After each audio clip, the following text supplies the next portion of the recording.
berapa saham yang didapatkan untuk negara. Saya khawatir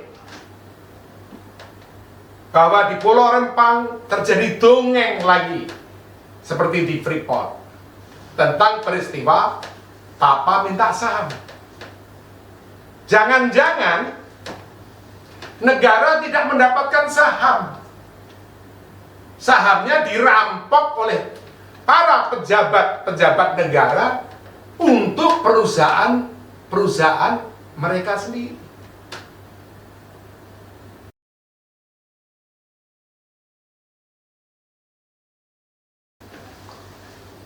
Assalamualaikum warahmatullahi wabarakatuh. Salam damai sejahtera bagi kita semua. Rahayu, rahayu, rahayu. Bapak, Ibu yang saya hormati, pada siang hari ini kita akan menanyakan kepada Bapak Presiden Jokowi mengenai berapa persen negara mendapatkan saham dari investasi yang terjadi di Pulau Rempang. Investasi yang dibawa oleh PT MEK atau Makmur Elok Geraha yang bekerja sama dengan Xinyi Glass Holding Limited memberikan saham berapa persen kepada negara. Mengapa kami menanyakan hal tersebut? Karena tanah di Pulau Rempang tersebut tidak dibeli dengan uang. Diberikan kurang lebih sampai tahun 2080. Kalau ini dihitung sebagai modal investasi negara kita, maka hitungannya berapa persen dapat sahamnya. Kemudian ditambah lagi Kepala BP Batam mengajukan tambahan investasi kepada Menteri Keuangan. Jumlahnya kurang lebih 1,6 triliun. Kalau 1,6 triliun itu dihitung sebagai investasi negara kita terhadap proyek tersebut, berapa persen saham yang mesti harus diperhitungkan diberikan kepada negara? Ditambah lagi eksploitasi daripada bahan baku. Bahan bakunya diambil dari tanah di negara kita, yaitu pasir silika. Bahan mentah ini kalau dihitung sebagai investasi negara kita, berapa persen kemudian mendapatkan saham di perusahaan tersebut. Mengapa ini perlu kami tanyakan? Supaya jelas bapak-bapak yang selama ini menjadi pejabat negara. Bapak sebagai pejabat negara difasilitasi, digaji semuanya oleh negara. Mestinya ketika kemudian mendatangkan investasi, Bapak berperilaku sebagai pejabat negara. Berapa saham yang didapatkan untuk negara? Saya khawatir bahwa di Pulau Rempang terjadi dongeng lagi seperti di Freeport tentang peristiwa Papa minta saham. Jangan-jangan negara tidak mendapatkan saham. Sahamnya dirampok oleh para pejabat-pejabat negara untuk perusahaan mereka sendiri. Ini kan nista sekali. Aparat TNI sudah turun, aparat keamanan Polri sudah turun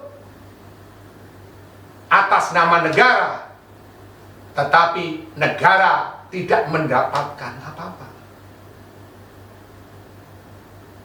Bapak Ibu yang saya hormati, pejabat-pejabat kita di zaman pemerintahan Pak Jokowi ini kualik-kualik, kalau kata orang Jawa, terbalik-balik. Apa bangganya sewaktu kemudian berhasil mendapatkan hutang dari negara lain? Apa bangganya sewaktu berhasil mendapatkan investasi dari negara lain? Yang membanggakan sebenarnya adalah ketika negara kita ini memberikan hutang kepada negara lain, itu baru membanggakan. Yang membanggakan adalah ketika negara kita ini investasi terhadap negara lain di dunia, itu baru yang namanya membanggakan. Ada sebuah bahasa bumi, mulahana muharahana janatamu, tumami harahana janatatu, timama halu harahana janatama muharahana tatu. Ya Allah, kami yakin seyakin-yakinnya, kalau ada satu doa anak bangsa yang kemudian menderita, dan doa itu akan menjadikan suatu makna, maka penderitaannya akan kemudian terjadi kepada siapapun, pejabat-pejabat maupun pemimpin-pemimpin yang telah menjadikan satu orang anak bangsa ini menderita.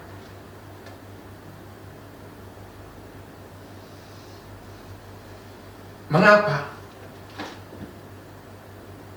Karena pemimpinnya sudah melupakan.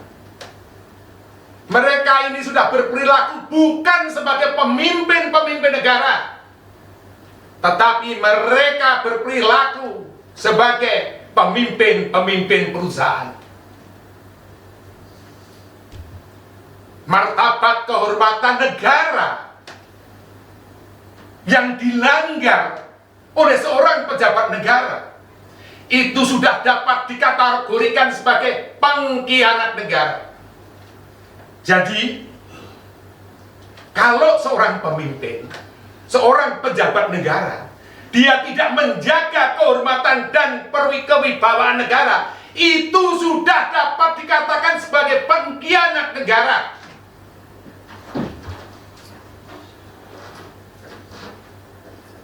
Kalau kemudian pejabat kita dengan bangganya, dengan pongahnya menindas daripada rakyat dan bangsanya sendiri,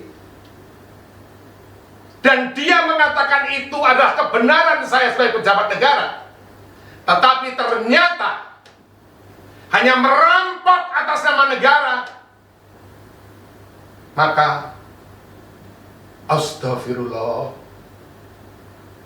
ya Allah, aku tidak bisa berkata-kata terhadap bangsaku sendiri. Mulahana miharahanata tamitu, timma muharahanatatu, mahalihana janatatu, maharahanata. Ya Allah, ampunilah mereka yang kemudian mereka tidak paham terhadap apa yang dilakukan, tetapi sesuai dengan hukum-Mu ya Allah. Ketika mereka paham terhadap mereka yang mereka lakukan, ketika mereka itu menipu ketika mereka itu tahu bahwa mereka tidak jujur, tetapi mengatasnamakan kebenaran negara dan kebenaran-Mu ya Allah, aku tidak bisa kemudian berkata, semuanya aku serahkan kepada kebesaran dan keagungan. Terima kasih. Wassalamualaikum warahmatullahi wabarakatuh. Salam damai sejahtera bagi kita semua. Rahayu sagung dumadi bumi Nuswantara. Amin.